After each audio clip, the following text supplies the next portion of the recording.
This news program is proudly brought to you by Smart Start Breakfast Biscuits and Now Biscuits.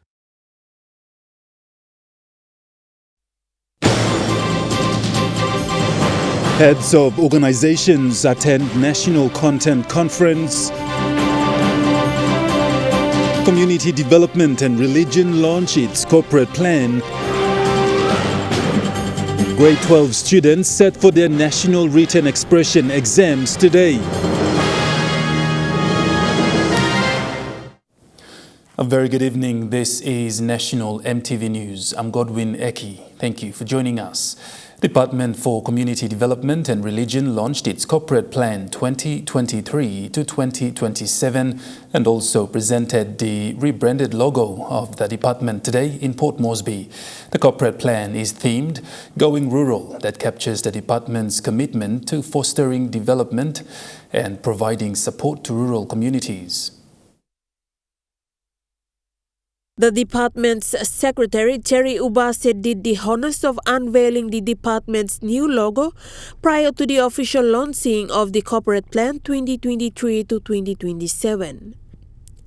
It is evident that towns and urban areas have become hubs for people seeking better opportunities and essential government services. However, this influx of people into urban centers puts a strain on urban infrastructures and also leaves rural communities deprived and underdeveloped. With these challenges, Minister for Youth, Religion and Community Development, Jason Peters, says it is time for them to embrace the integrated community development approach, which the department has been striving to implement despite challenges of inadequate budgetary support. The essence of the integrated community development lies in decentralizing government services, ensuring community development lies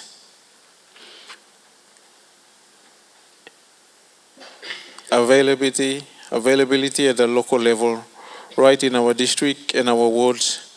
By promoting and supporting district growth centers, we can create self-sustaining communities that thrive on their own, reducing the need to rural residents to migrate to urban areas in search of better opportunities and services.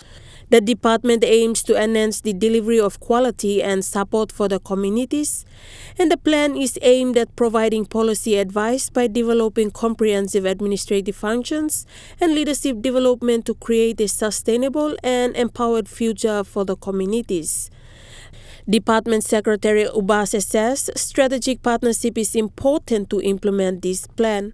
Whether it be a person with disability, elderly, or a senior citizen, women and girls, or our vulnerable children, we must provide an equitable environment for them to thrive and contribute to nation building. Protecting and empowering these communities are not just acts. They are essential measures to ensure social justice and individuality. Esther Gane, National EMTV News. More than 32,000 grade 12 students from 220 secondary schools, 6 national schools of excellence, including private and permitted schools around the country, set for their National Written Expression exams today. In a press statement from the Secretary for Education, Dr. Oke Kombra, he is confident they have prepared well for the written expression examination. Dr. Kombra stated that booklets were given to the students by their respective schools on Monday, the 31st of July, prior to them sitting for the exams today. The marking of the exam is scheduled for the 20th to the 26th of this month in Port Moresby. Meanwhile, Secretary Dr. Combra also confirmed the dates for grade 10 national exams to be on the 9th to the 13th of October. The grade 12 exams will be on the 16th to the 20th of October. Grade 8 exams are scheduled for the 23rd to the 26th of October, and the grade 12 science, technology, engineering and mathematics examinations will be on the 30th to the 3rd of November for this academic year. Cynthia Maku, National EMTV News. There remains a lot to be done to ensure that children's rights are met in PNG in terms of education and health services. This is according to Country Representative for the United Nations International Children's Emergency Fund, Dr. Claudes Kamenga. Children are the future of this country who will be in charge of taking this country forward, and the vision of a smart, wise, fair, healthy and happy society by 2050 would be effective if the government prioritizes children's health, education and protect them from all forms of violence and abuse. Dr. Kamenga confirmed that immunization is very low in the country, resulting in many children dying before reaching the age of 5. We still have too many children who die before their 5th anniversary. Immunization is very low in the country. As we speak, the average of children who are fully vaccinated is only around 40%. He said children who live in urban areas are better off compared to those who live in rural areas. But we lose those children in terms of transition from the primary level to the secondary level. And that drop affects girls more than boys. The UNICEF representative also challenged all parents to be good role models to their children as learning starts at home. Children are still victims of a lot of violence in the country. According to the most recent data we have, more than 75% of children report having been subjected to some type of violence. Esther Gane, National EMTV News. The Manam Resettlement Authority, or MARA, continues in its efforts to resettle the displaced Manam Islanders to a permanent settlement area on the mainland. The proposed resettlement site, totaling 5,562 hectares of land, is in Endarum, some 50 kilometers inland from Bogea district. The relocation site was just recently connected by road, which was solely funded by the Manam Resettlement Authority with very limited funding provided. The authority is now calling on the government to increase the funding so that they can fast-track the relocation process of about 20,000 displaced Manam Islanders who have been living in care centers for the past 19 years. For many of the Endarum villagers, this is their first time to see outsiders coming to their area. Members of the media were invited to accompany the Manam Resettlement Authority officers to visit the site.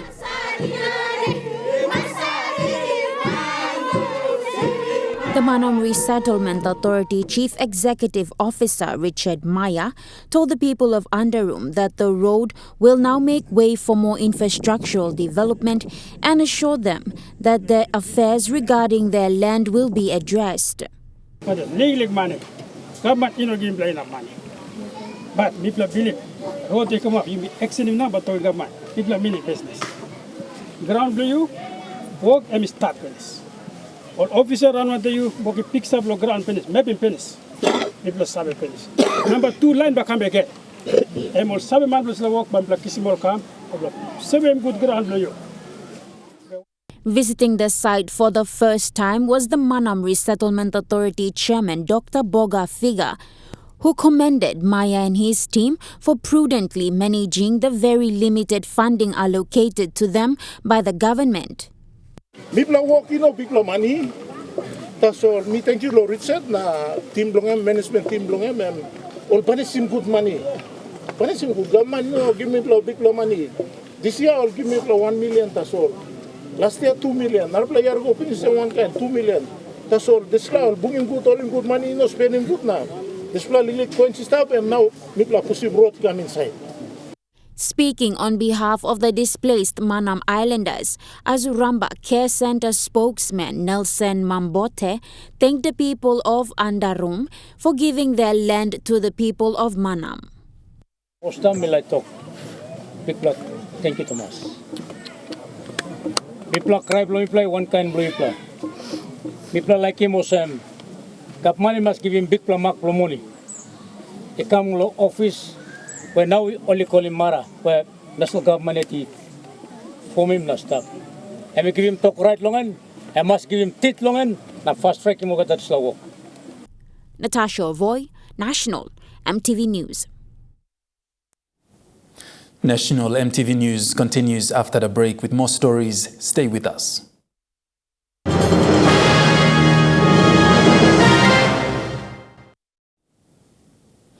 You're watching National EMTV News. Economic hardships and challenges that Papua New Guinea is facing create an opportunity for us to build on and try to improve our standard of living in PNG progress into its 50th anniversary. Those, among others, were one of the common messages shared through various presentations made by different government and private sector CEOs and heads of organizations. Telecom Limited was also a participant in this national content conference held today. Various government and private sector representatives gathered today at the National Parliament State Function Room to discuss strategies and ideas on how best to help PNG progress in its endeavors. Telecom Limited, as the country's own telecommunication company, also participated. Chief Executive Officer Amos Tepi said since the company's inception almost 67 years ago, Telecom Limited has not only provided telecommunication services but has also helped communities across the country. CEO Tepi provided an insight into Telecom Limited's foundation, which assists in various educational projects nationwide. One of those that I want to touch today here is our CSO service that we provide to all the districts in the country under the Telecom Foundation.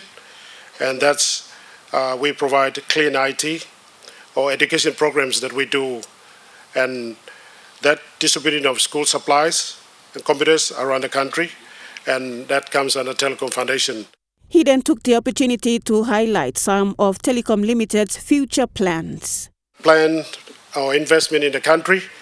We're looking at to reach the unreached by covering all the remote districts in PNG through satellite by 2025, and that's coincided with our 50th anniversary. We're looking at to see we can try and get all the districts covered by satellite. CEO Tepi told the participants in today's conference that although Telecom Limited is owned by the people of PNG, it does face some major challenges caused by locals. Recently, we had mountaintop ventilation happening in Hagen, Mount Kegum, where it covers East Civic, West Civic, Hagen, and Wabek. As we speak, people have vandalized the top of the mountain with our tower and every connection here. That caused us a little bit of problem the last week, continue, but we are assuring our clients back in all those provinces. We will definitely restore that in less than 2 weeks. Mr. Tepi explained that under Telecom Limited, there are 5 subsidiary companies, including Daytech PNG and PNG Directories, amongst others, providing employment to over 1,000 Papua New Guineans. Lindy Suharupa, National EMTV News. Police personnel in the country will now have access to their own health insurance. This comes after an insurance policy was signed between the Royal Papua New Guinea Constabulary and Panel Assurance PNG, which will enable easier upfront access to basic health services. With this new insurance policy, all members of the constabulary will be issued with cards which they will present at affiliated medical institutions for medical treatment without being expected to pay anything upfront. This health insurance card concept will be the first of its kind for the police personnel to access health insurance at the designated hospitals and clinics across the country. Commissioner of Police David Manning says the new RPNGC health insurance policy will give certainty to police personnel. He said the new agreement provides access to medical services and life insurance, with the policy being in force from July 31st, 2023 to July of 2026, at which it will be reviewed. This policy comes as a result of the Marape Rosso government's escalated support to the police force, particularly at a time when the RPNGC is seeking to retain the most effective policemen and women and recruit thousands more into the force. Commissioner Manning further stated that a healthy police force is an effective one with higher dedication, but a lack of attention to healthcare by successive governments has been a factor that undermined morale in the force. Meantime, Manning said various insurance policies have been unfair for personnel. Treatment was being delayed with rapid access to healthcare is something of which delays are not acceptable. Talks to also include mental health services as part of insurance coverage is currently underway, as this is important considering the gruesome tasks to which police often have to attend to. Lindy Suharupa, National EMTV News. Minister for International Trade and Investment Richard Maru is calling for local Papua New Guinean businesses to apply and represent Papua New Guinea as delegates in the upcoming World Indigenous Business Forum.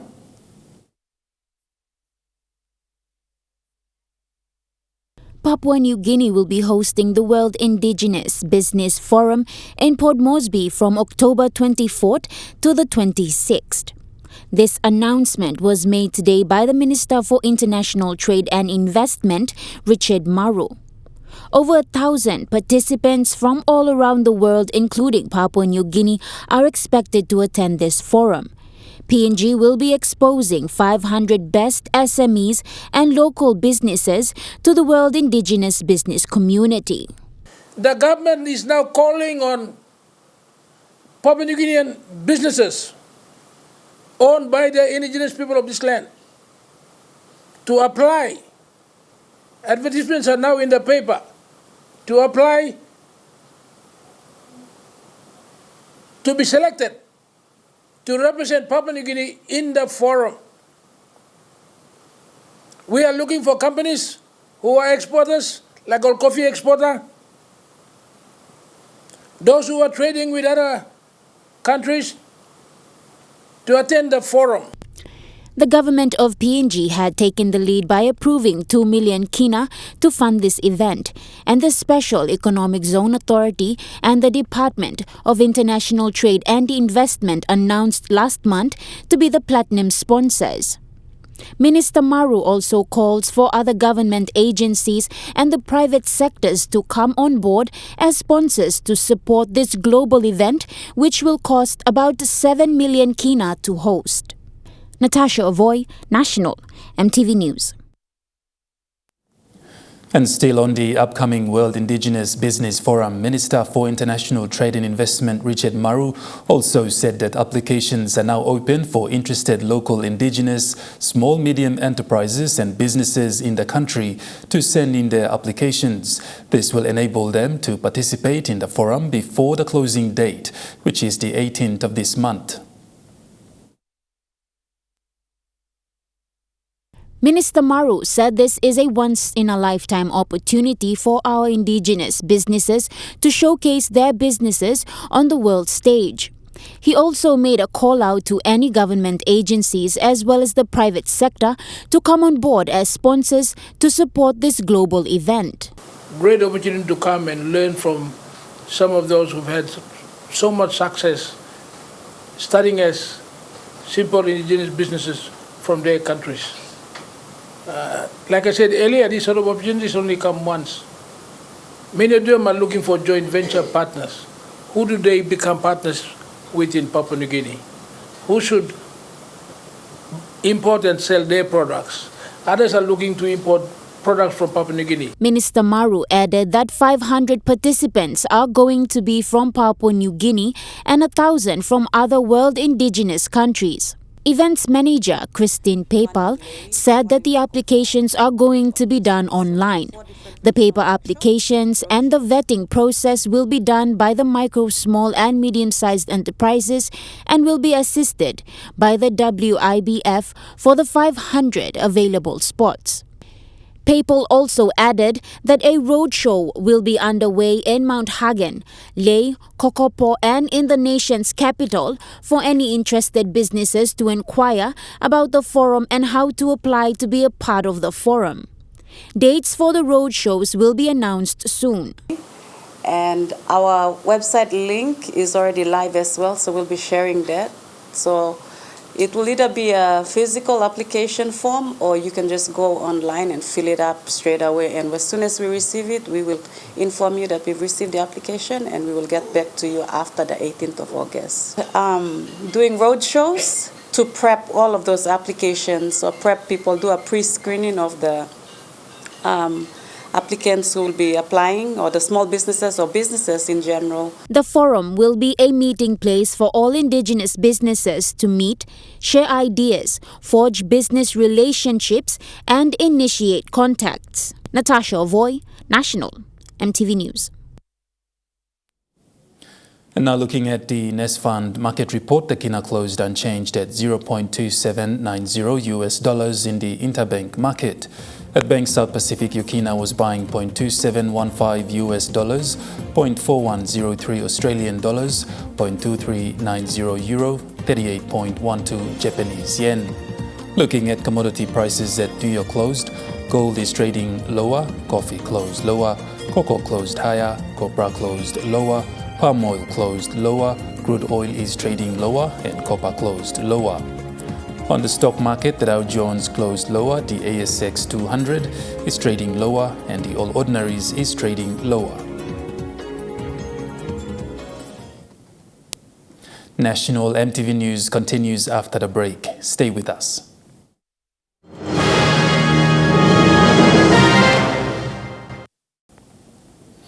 You're watching National EMTV News. PNG's national airline carrier Air Niugini participated in the National Content Conference today.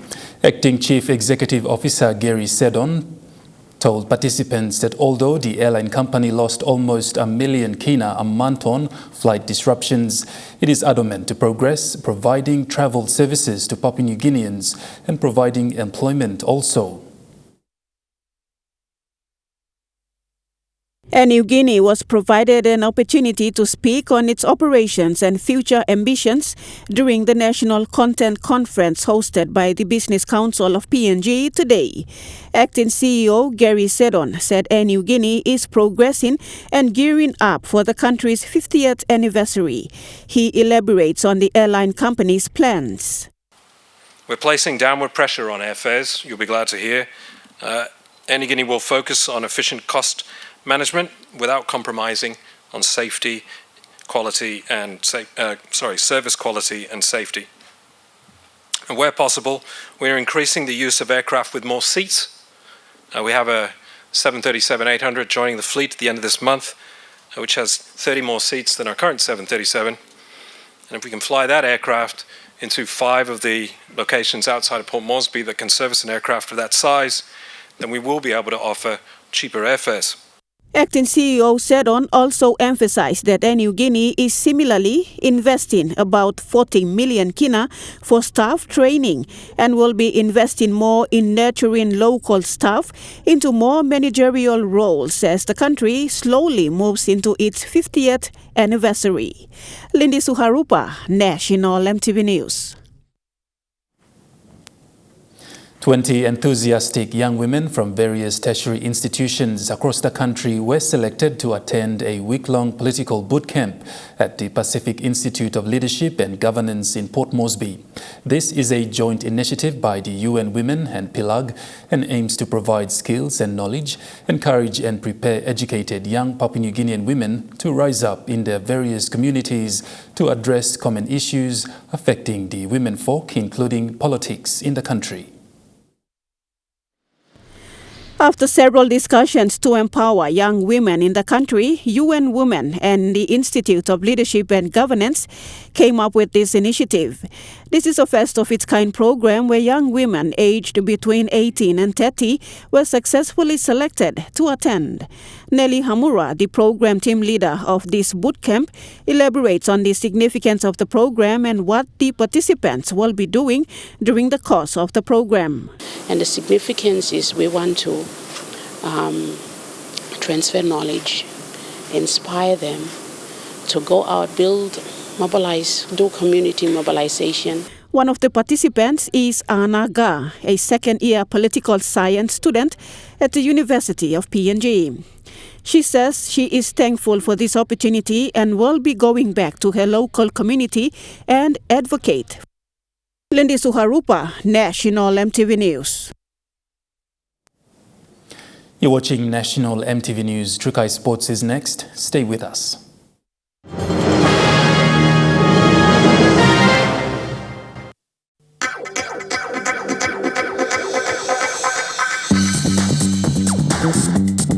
Trukai Sports.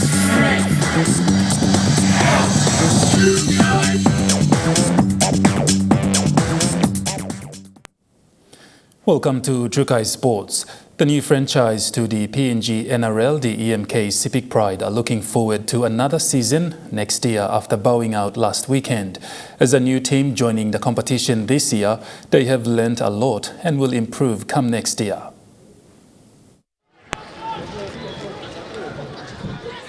The Civic Prides have bowed out of the 2023 season after the Goro Kalanis beat them with a 26-16 points at the National Football Stadium in Port Moresby yesterday. As a new team taking part in the competition, they have proven that they are a tough team by giving their best in every game that they have played. Team manager Bradley Simon said they have put on a tough challenge in the competition and will come in strong next year. Especially for going into a new environment, you're having new players, new coaching staff, new players training under new coach. So, it was always going to be tough. But, I think credit to the boys, the coaching staff, everyone we pulled through. We didn't finish last after all. We finished 9th on the ladder. So we take a lot of positive out of this. Mr. Simon said the team was given only 6 weeks to prepare before the season began and thought this has not really prepared the team well. To be honest, I think we only had like 6 weeks before the competition started because the bid answer came out around May. In April it was game time, so we never had a lot of time. But for us to finish 9th at the end of this year, I think it's a good achievement for a new franchise. However, the Pride finished off well this season, coming 9th on the ladder, which is something Mr. Simon is proud of. 2 months break and then we'll kick off our season again, off-season in November, end of November. So because we have EGMAC 9s coming up in December. So I think it's a good time for us to go back, the boys to just have a rest and then come back and we start off early. The Prides are looking forward for another season next year. Cynthia Maku, Trukai Sports. In football, the PNG Soccer Association kept competitions alive as spectators flood their usual scenes for their weekend dose of competitive entertainment. Natasha Avoy brings you this story. In the Women's National League on Saturday, Ley City Dwellers FC beat the Sipik FC with 2-0. The second game saw FC Morobe Wawens beat Rainy Ley FC scoreless at full time. While in the Premier Division, Ley City Dwellers FC beat United Highlands FC 4-2. To end the day, Ley City FC came up 1 point short, thus losing to the Port Moresby Strikers FC, who won with 2 points. In the Highlands Conference, Kagua Ereve defeated Southern Highlands Province FC 2-0. The Momas FC took down Simbu Ambai FC 6-1, and the Hagen FC sent the Kuri FC home with 6-0. In the PNG Youth League last weekend, Game 1 saw Northern Teens FC beat Sipik FC 5-0, with the Ramu Sugar FC overpowering FC Goalpost Stones 7-2. The day ended with the Medeng FC losing to PS United FC, who won with 1 point at full time. Natasha Ovoy, Chukai Sports.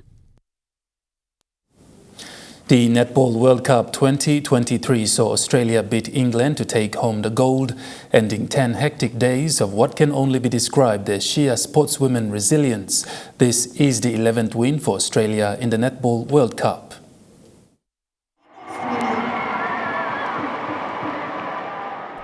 Following a close and heart-pounding battle between grand finalists, Australia's Diamonds and England's Roses, that kept the audience at the edge of their seats till the last minute, Diamonds claimed the gold with 61 points to Roses' 45. The player that contributed immensely to this win, earning the Telkom Spa Player of the Match, was Australia's 25-year-old Kira Austin, who began the competition as a substitute player. To date, this records the 11th time Australia takes home gold in 16 Netball World Cups, hosted since 1963. Meanwhile, as England takes home the silver, Jamaica claimed the bronze after a heated struggle with New Zealand's Silver Fan, a first-time fourth placing for Team New Zealand in the Netball World Cup. Natasha Ovoy, Chukai Sports. That ends Chukai Sports. The Money Plus weather report is next. Stay with us. Chukai Sports.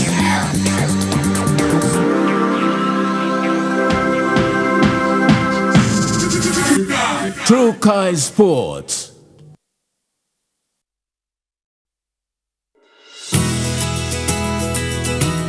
This weather update is proudly brought to you by Money Plus, with you always. Weather forecast for the next 24 hours. Port Moresby and Kerema, partly cloudy with morning drizzles. Daru, windy and partly cloudy.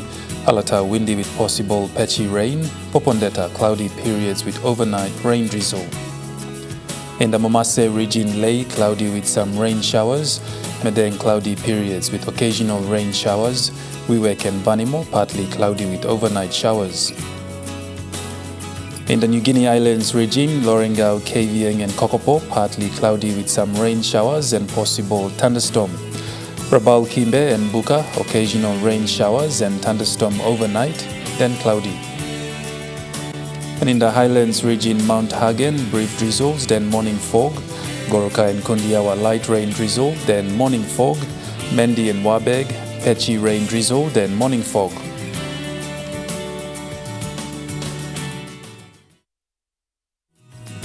The weather update was proudly brought to you by Money Plus, with you always. And that wraps up the news, sports and weather for Monday, the 7th of August 2023. From all of us here, pleasant viewing. Good night.